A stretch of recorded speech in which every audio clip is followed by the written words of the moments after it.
Hello everyone, in this video I'm going to show you how to create an isometric house in real time.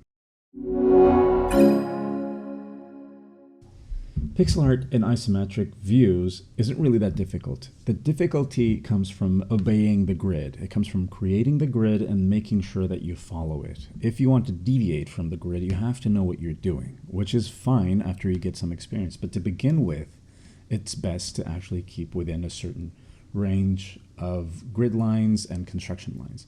So I'm going to use my pencil tool here in Photoshop, and I'm going to set to 1 pixel brush, and I'm going to start by creating my grid. If you plan on doing a lot of isometric pixel art, you should already have a grid file for yourself to open up and just throw it in Photoshop or whatever software you're using. So I'm going to put 2 pixels side by side. That's the starting point of a pixel grid for isometric drawing. So then I will do a couple more pixels, but 1 pixel up. And this is basically the angle in which isometric pixel art exists in the digital world. Isometric pixel art really isn't perfect isometric. Isometric is 30 degrees. Pixel art is 26.66667 degrees, which is basically 2 by 1. So 2 across by 1 vertical. And if you want to do a vertical isometric line, you do the same thing, except this really isn't that common because you're not going to draw isometric images on the side. You're going to draw them most of the time sitting on a horizontal plane. Every vertical line in isometric pixel art or isometric drawing is vertical in all x. Basically, this is the x angle, and this would be the y axis. Those will always be 26 on the horizontal plane. So let's take this line and actually duplicate it. I'm going to select it just using my marquee selection tool and pressing the move tool and the alt key. I'm going to duplicate this, and I'm going to duplicate it on itself enough that it extends over to the other side of the image. And then I'm going to do the same so that it extends to this side. And then it's a matter of just copying it up by 10 pixels. And I'm doing this by pressing Alt and Shift and hitting the up arrow with the move tool selected. So I'm doing basically a vertical spacing of 10 pixels and the same moving down. And now I can take this whole grid, duplicate it by pressing Ctrl J to do another layer. And I have a shortcut here for flipping it. Just flip it horizontally. I don't like how these pixels sit, so I'm going to move them 1 pixel down. Now you can separate these two by colors, which I would advise you to do if you're just starting out. So I'm just going to flood fill these with red and these ones here with blue, and I'm going to lower their opacity to very little, 20% each. That's my pixelated isometric grid. It means that I can build anything on top of this grid, and we're going to do a very simple house. So I'm going to make a new layer on top of everything. This is going to be my line art layer, and I'm going to take black and my brush tool again, and I'm going to go over the isometric lines, but I'm going to go over the isometric lines by painting exactly over them, and I'm going to do 2 blocks across, and then I'm going to do 3 blocks lengthwise. Now I can click this first block and then shift click on the last one, and it'll draw an isometric line. Same thing for here, same thing for here. So this is the basic bottom shape of my house. So let's consider this as a foundation. I can move this down so I have space for my windows, or my, space for my walls. Now for the walls, I'm going to draw as high or as tall as I want. So I'm going to draw all the way up here. And the reason I drew it up here is that it's now easier for me to find the isometric line. And because of the height I chose, I actually end up matching exactly with the same line here on our foundation structure drawing. So there's my basic box for the house. If you want to make your house taller, it would be literally just a matter of being clever with your selections and just do a selection like this and literally moving stuff up as much as you needed it to, and then just connecting the lines again. Now we're not going to do that because I'm pretty happy with the height I had, but just for you to see, it's very easy to change the height. Also, it's very easy to change the length as long as you move your pixels within the grid. So now we have more of a cube situation going on. Now, here's the thing. I want to make a roof over this house. And how would I do that?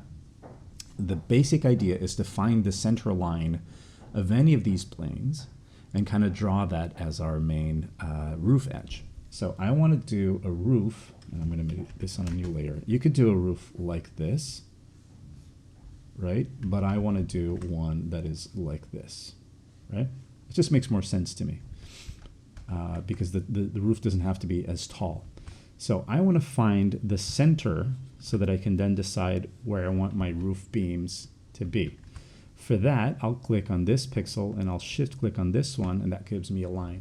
And already I can kind of predict that this is going to be my center line, because if I do the same on this, it's going to end up being exactly that. That's the place where these two lines meet, which means that this is the center of this surface. So I'll extend this up, and that's my center line. And now I have to choose where I want my sort of center beam of the roof to be. Now, the easy option would be to do it here, right? This tall. But we have to consider how the lines are then going to connect, because look at what happens to these lines once I connect. These are like 4 pixels, 3 pixels tall, 2 pixels tall, 3 tall. It's not a very pleasant line to see. It's full, it's wobbly, it's full of jaggies. So let's consider just having the vertical line and deciding our height based on what we can see from our line work. So I'm going to take my blue again, and I'm going to do not an isometric line, but I'm going to do a 45-degree line, which is just 1 pixel diagonally from the previous one, gradually moving in one direction. So there you go. And odds are that if I shift click here, I'm going to get myself an isometric line, which I think I kind of did, but not as well as I wanted. So I'm going to do it like this. There it is. So I get an isometric where, let's say, a 26-degree line off of that. This is great. Not only is this great because of the fact that the lines are now clean and straight, but also because I can magic wand click my blue lines. Let's take the anti-alias away, and with my move tool, drag them. Whoops, just the blue. Oh, I need the contiguous to be inactive. So I need to drag these over to the end. And now I have, whoops, one pixel more. And now I have, wait, is that correct? Let me check. That should be correct here. So maybe the lines are, oh yeah, I know why the lines are a little off. Yes, this line should be shorter because I made it over there the same length as the front one. And if now I take a different color, even let's say a magenta, and click on this line and click on that line, I get myself another isometric view. Actually, this helps because I now know that my blue would probably benefit from moving 1 pixel to the side. Oh yeah, it makes sense because this would be like that, okay? So this is the construction for my roof, and I can magic wand select all the orange, delete that, and all I have left are the structural lines for my house. And I can make all of those lines become black. And it also means that I now go cleverly into the drawing, if I blend everything together, and delete the lines that I think are not meant to be here. So my eraser tool is going to be set to pencil, 1 pixel brush, and I'll just delete all the lines that I think are not going to be visible, right? So this one is not going to be visible, this one is not going to be visible either, and again, and again, and on. So this is the outer shell of my house shape. And with this, I can now start shading. And I can decide where I want my shading to be by defining a light source. It's very important that you do that because all of the shading in your image is going to sort of obey that light source. And if you have a correct light source in your image, you're always going to be able to make solid, well-grounded lighting. So I'm going to choose let's say, some orange for the walls maybe, but that's a little too dark. So I'm going to bring up and make a slightly brighter color for the lighter side.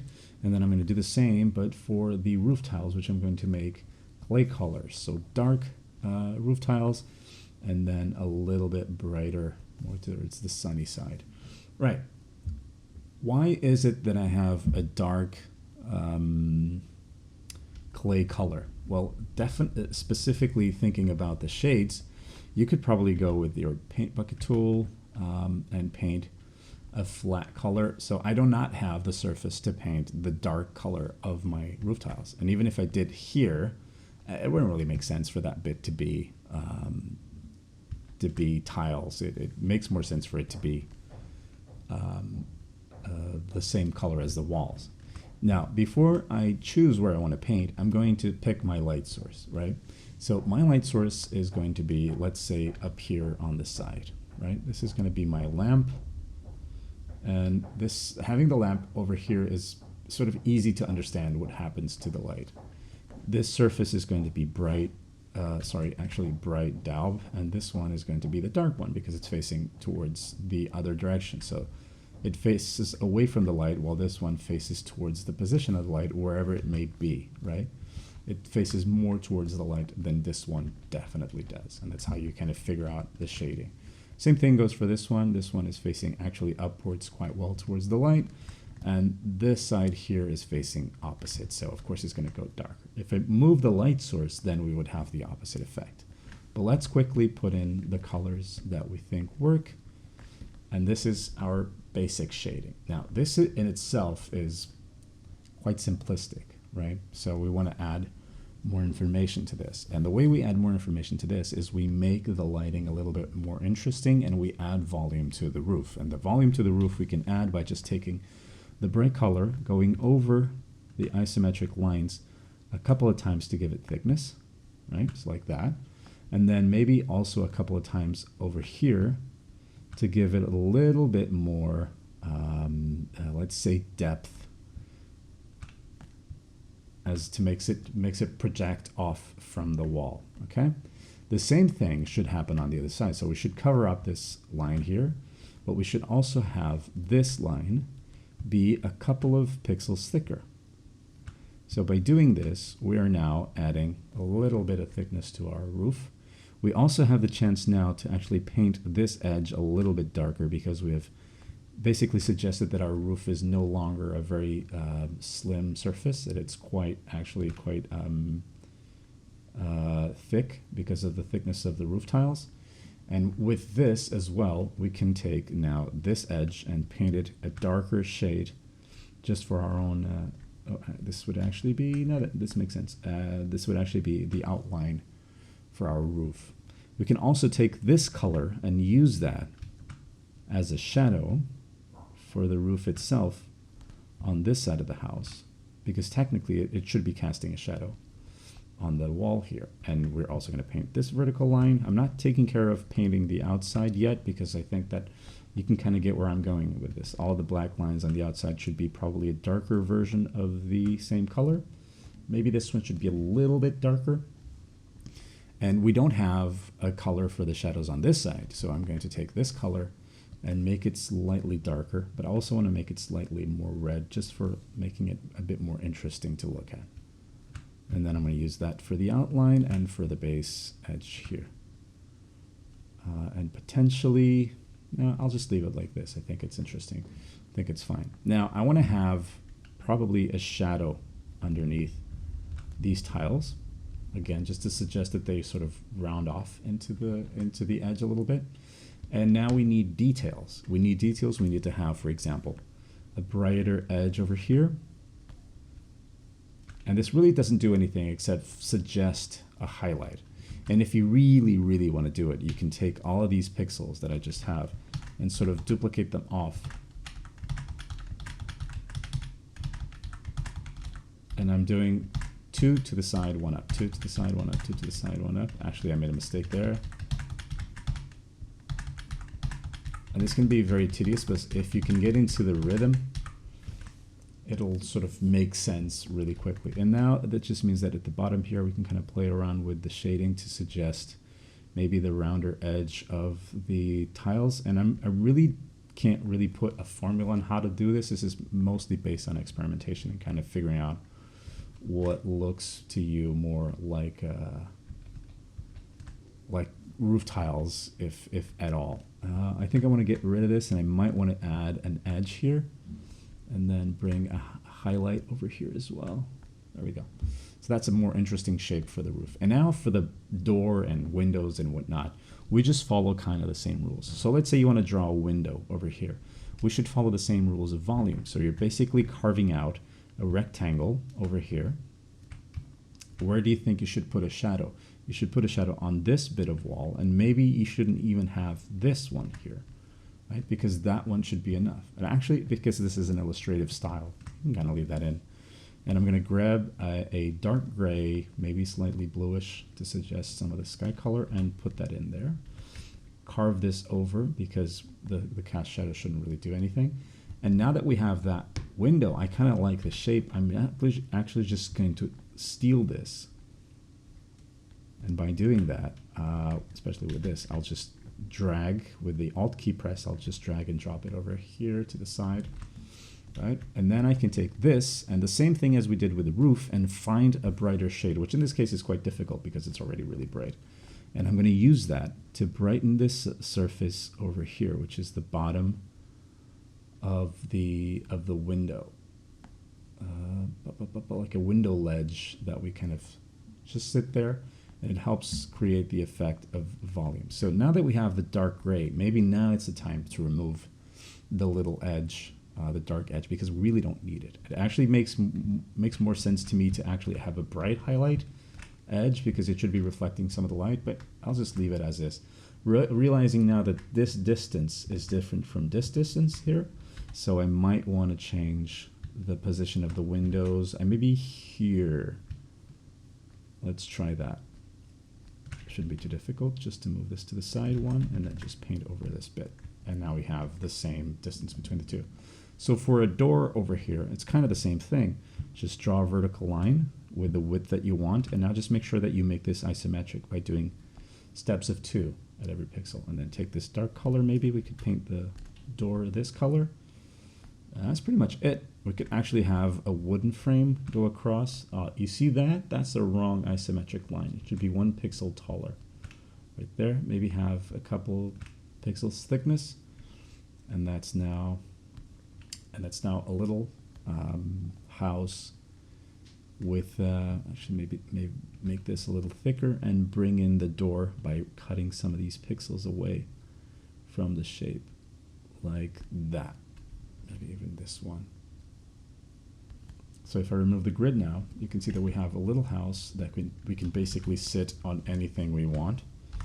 And I'm going to move it over. I'm going to change the color of the background to a flat green, so to speak. It's a little too saturated, so I'm going to bring the lightness down. Actually, up like this, and I'm going to draw very loosely without really knowing that much what I'm doing. I'm going to draw what would potentially be a shadow for the house, making sure that the shadow points away from where the light source was, because that wouldn't make sense for the shadow to be on this side.